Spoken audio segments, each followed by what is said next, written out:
नमस्कार दोस्तों। आज का जो हमारा टॉपिक चलेगा वो चलेगा भारतीय स्वतंत्रता अधिनियम 1947 की क्या क्या विशेषताएं रही है, क्या क्या उसके अंदर प्रस्ताव आए, उसके बारे में हम बात करेंगे। तो भारतीय स्वतंत्रता अधिनियम, जब भारतीय स्वतंत्रता आंदोलन चला था उसके बाद भारत को जब आजाद करने वाली बात आई थी 1947 में, और 15 अगस्त 1947 को भारत आजाद हुआ, तो उससे पहले भारतीय स्वतंत्रता अधिनियम लाया गया ब्रिटिश पार्लियामेंट के द्वारा। हम आज उसी के बारे में बात करने वाले हैं क्योंकि उससे संबंधित प्रश्न पूछे जाते हैं। तो 3 जून 1947 की बात करते हैं। सबसे पहले 3 जून 1947 को माउंटबेटन योजना के तहत भारत के विभाजन की बात की गई और उसके आधार पर ही भारतीय स्वतंत्रता अधिनियम 1947 आया। तो आज हम बात करेंगे भारतीय स्वतंत्रता अधिनियम 1947 की। देखिए, भारतीय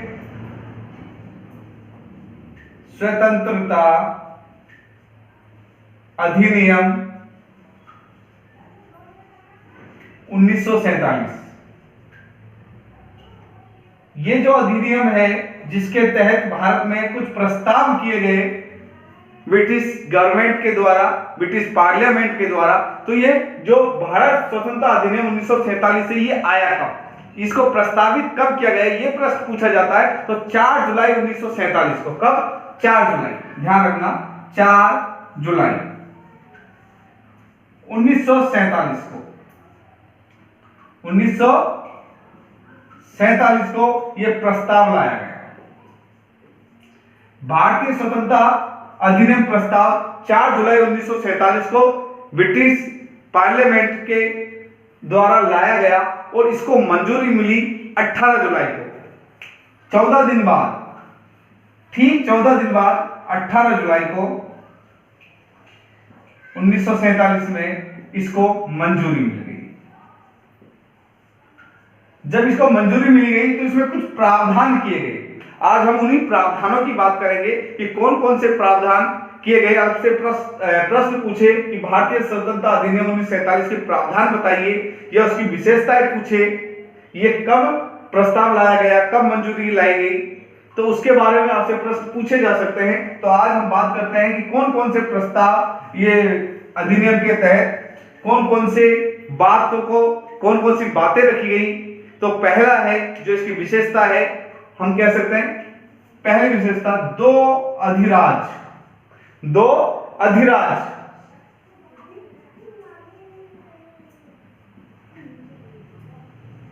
देखिए 2 अधिराज्यों की बात की गई। तो 2 अधिराज्यों की क्या हुई? स्थापना हुई।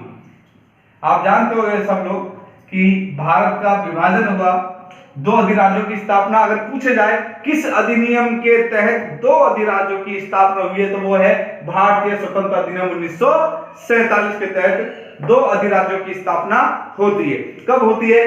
15 अगस्त 1947 को। 15 अगस्त 1947 को 2 अधिराज बनाए गए। कौन कौन से बनाए गए? एक बनाया गया, 2 अधिराज बने। इसमें एक था भारत और दूसरा था, आप जानते हो, पाकिस्तान। दूसरा कौन था? पाकिस्तान था। एक था भारत, दूसरा पाकिस्तान था। हम दोनों की बात कर रहे हैं। 2 अधिराज्यों की बात की गई। पहली जो विशेषता है उसके अंदर 15 अगस्त 1947 को, और ब्रिटिश सत्ता जो है उन्होंने कहा कि हम, ये हमारी जो सत्ता है वो हम इन 2 अधिराज्यों को सौंप देंगे। तो इनको सत्ता सौंपने की बात की गई 2 अधिराज्यों को। और दूसरा, और क्या अमेंडमेंट, और क्या इसके अंदर अधिनियम के अंदर था, तो वो था कि संविधान सभा को सत्ता सौंपी गई। दूसरा था किसको? संविधान सभा को। जो संविधान सभा थी इसको सत्ता सौंपने की बात कही कि जो सत्ता है वो किसको सौंपी जाएगी? संविधान सभा को सौंपी जाएगी। दोनों अधिराज हैं, वो अपने अपने संविधान निर्माण के लिए बिल्कुल स्वतंत्र है। वो अपने अनुसार अपने संविधान का निर्माण कर सकते हैं। और जो ब्रिटिश जो पार्लियामेंट थी, उन्होंने कहा कि हम जो सत्ता है वो किसको हस्तांतरित करेंगे? हम संविधान सभा को हस्तांतरित करेंगे। वो अपने अनुसार अपने नवीन कानूनों का निर्माण कर सकती है, अपने अनुसार अपनी शासन व्यवस्था चला सकती है। तो उन्होंने दोनों अधिराज्यों को कि जो संविधान सभा है उसके निर्माण की छूट दे दी और उनको संविधान सभा को संविधान निर्माण का भी अधिकार दे दिया और इस तरह सत्ता सौंपने की बात की गई संविधान सभा को 1947 के भारत स्वतंत्रता अधिनियम के तहत। इसके अलावा और कौन सी अमेंडमेंट किया गया, तो तीसरी अगर हम बात करते हैं, तीसरा जो अमेंडमेंट या तीसरी जो बात की गई, अमेंडमेंट नहीं कहेंगे हम, तीसरी जो इसमें प्रस्ताव था इस अधिनियम के अंदर, तीसरी जो विशेषता थी वो थी अलग अलग गवर्नर जनरल बनाए गए। दोनों राज्यों के अलग अलग गवर्नर, अलग अलग गवर्नर जनरल की बात करेंगे। क्या होंगे? अलग अलग गवर्नर जनरल होंगे दोनों राज्यों के। दोनों राज्यों का मतलब है दोनों अधिराज्यों की बात कर रहे हैं हम, भारत और पाकिस्तान की। तो अलग अलग गवर्नर जनरल को प्रमुख बनाया जाएगा, इसके अंतर्गत ये बात रखी गई। तो हमने ये तीन विशेषताएं देखी भारतीय स्वतंत्रता अधिनियम की। और अगर हम बात करते हैं भारतीय स्वतंत्रता अधिनियम में और क्या क्या चीज रखी गई, क्या क्या बात रखी गई ब्रिटिश पार्लियामेंट के द्वारा, तो इसमें एक बात और इंपॉर्टेंट, जो बहुत ही इंपॉर्टेंट है, कि जो भारत मंत्री का पद था उसको समाप्त कर दिया गया। भारत मंत्री का पद, भारत जो मंत्री का पद था, पद को समाप्त कर दिया गया।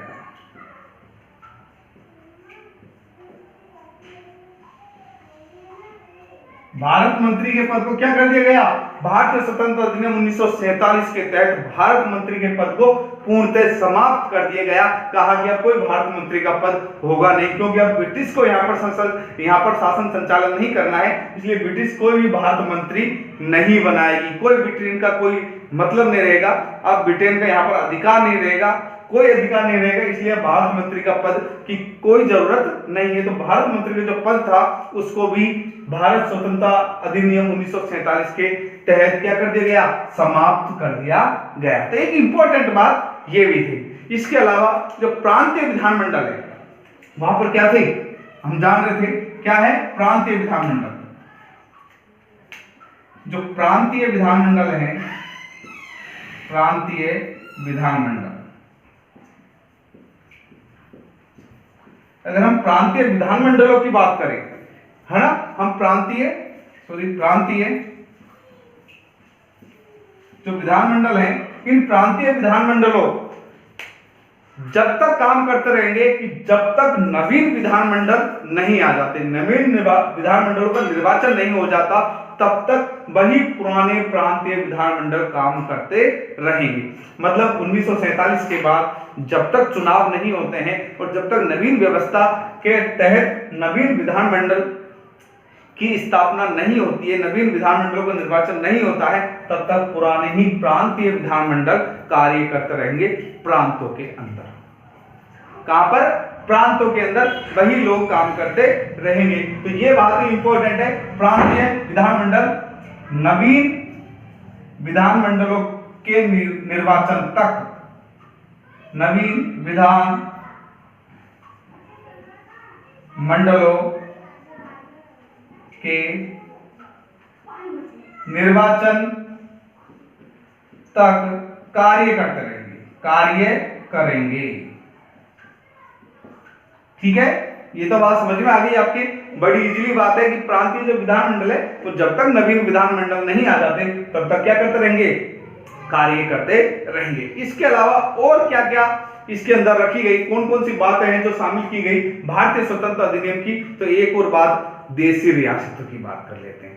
तो देशी रियासतों की जो सर्वोपरिता है उसको समाप्त कर दिया गया इसके अंतर्गत। तो देखिए तीसरा पॉइंट की अगर हम बात करें तो जो देशी रियासतें थी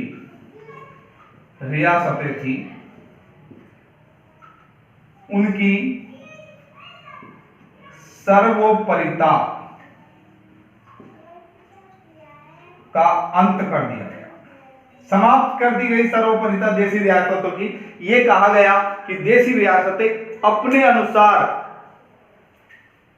इन अधिराज्यों में शामिल हो सकती है और उनकी जो सर्वोपरिता थी इसको समाप्त कर दिया गया। और समाप्त करने की बात कही गई 1947 भारतीय स्वतंत्रता अधिनियम के तहत। इसमें यह कहा गया जितनी भी देशी रियासतें हैं अब उनको इन अधिराज्यों में सम्मिलित होना है और वो अपने हिसाब से उन अधिराज्यों में शामिल हो सकती है। इस बात का भी जिक्र किया गया भारतीय स्वतंत्रता अधिनियम 1947 में। इसके अलावा कौन कौन से प्रदेश इन दोनों अधिराज्यों में शामिल होंगे, चौथा पॉइंट की बात करें, मैं ऊपर लिख देता हूं, कौन कौन से प्रदेश इन अधिराज्यों में शामिल होंगे।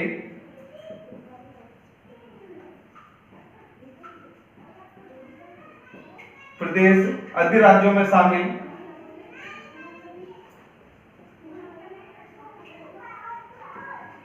होंगे, उनकी बात की गई कि कौन कौन से प्रदेश किस अधिराज्य में शामिल होंगे। स्पष्ट है, उनको अलग करने के लिए, जिससे किसी भी तरीके की कोई समस्या पैदा ना हो, इसलिए वो प्रदेशों को अलग अलग, जो कौन कौन से प्रदेश है वो किस अधिराज्य में होंगे, भारत संघ में कौन कौन से प्रदेश होंगे और पाकिस्तान में कौन कौन से प्रदेश शामिल होंगे, उसकी स्पष्ट रूप से ये बात कही गई कि कौन कौन से प्रदेश अधिराज्यों में शामिल होंगे। वो बात भी यहाँ पर भारतीय स्वतंत्रता अधिनियम के तहत 1947 के तहत कही गई। तो एक और ये विशेषता भी है। इसके अलावा और कौन सी विशेषता है, अगर हम उसकी बात करें, इसको मैं मिटा रहा हूं, स्क्रीनशॉट लेना है तो ले लीजिए, है ना। और कौन कौन सी बात है देखिए, और जो बात की गई तो उसके अंदर जो ब्रिटिश सम्राट के जितने भी अधिकार थे वो समाप्त कर दिए गए। क्या कर दिए गए? ब्रिटिश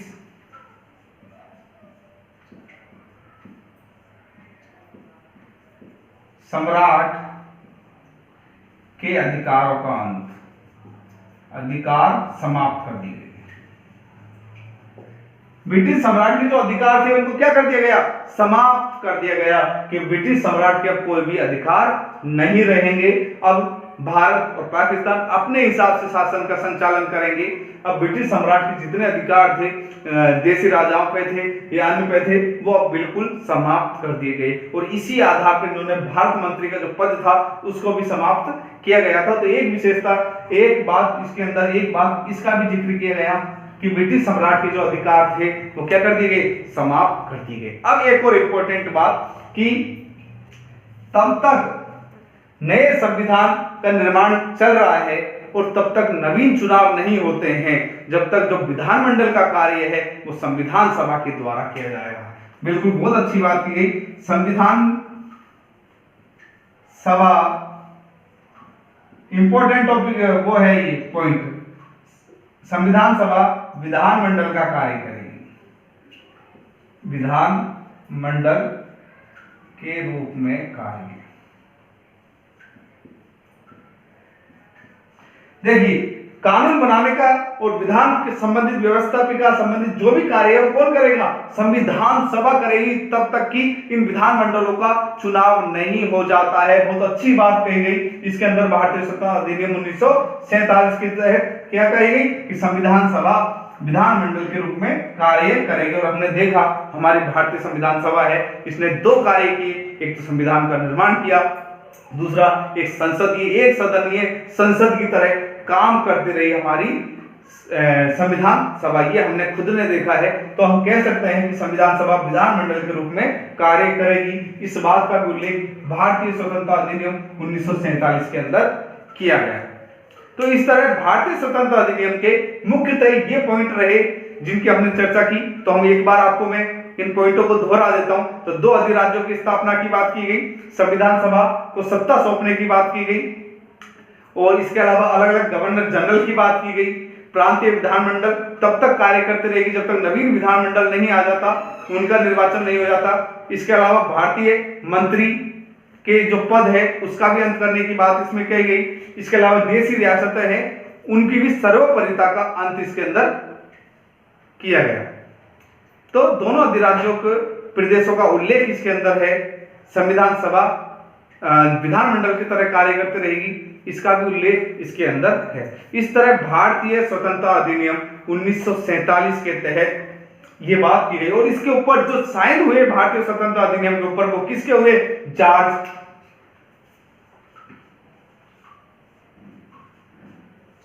किसके हुए? जॉर्ज के हुए। इस पर जो हस्ताक्षर हुए हैं वो जॉर्ज 6 के हुए हैं, उन्होंने इसके ऊपर साइन किए थे। अब इसमें कुछ कमियां रही, इसकी बहुत आधार पर आलोचना भी की जाती है। वैसे सही मायने में ये भारतीय स्वतंत्रता का एक आधारशिला थी और अंग्रेजों की एक गौरवपूर्ण विदाई कहा जाता है। इसको क्या कहा जाता है? अंग्रेजों की गौरवपूर्ण विदाई। अंग्रेजों की गौरवपूर्ण विदाई कहा गया है। किसको?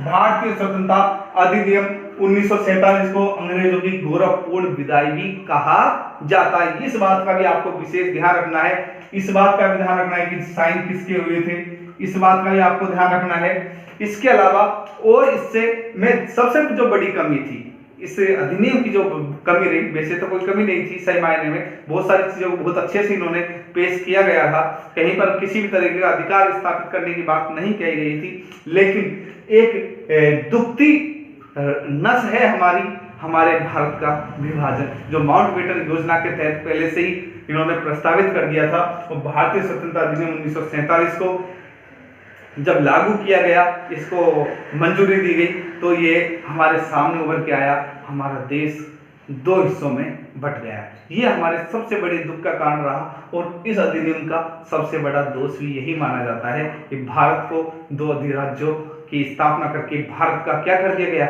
विभाजन कर दिया गया। और आज हम देखते हैं कि भारत और पाकिस्तान, ये भारत के हिस्से होते हुए भी दो अलग अलग भागों में बटे हुए हैं। तो आज हमने देखा भारतीय स्वतंत्रता अधिनियम की विशेषताएं एवं इसकी कमियां। नेक्स्ट वीडियो में पुनः मिलेंगे एक नवीन टॉपिक के साथ। तब तक के लिए धन्यवाद। जय हिंद,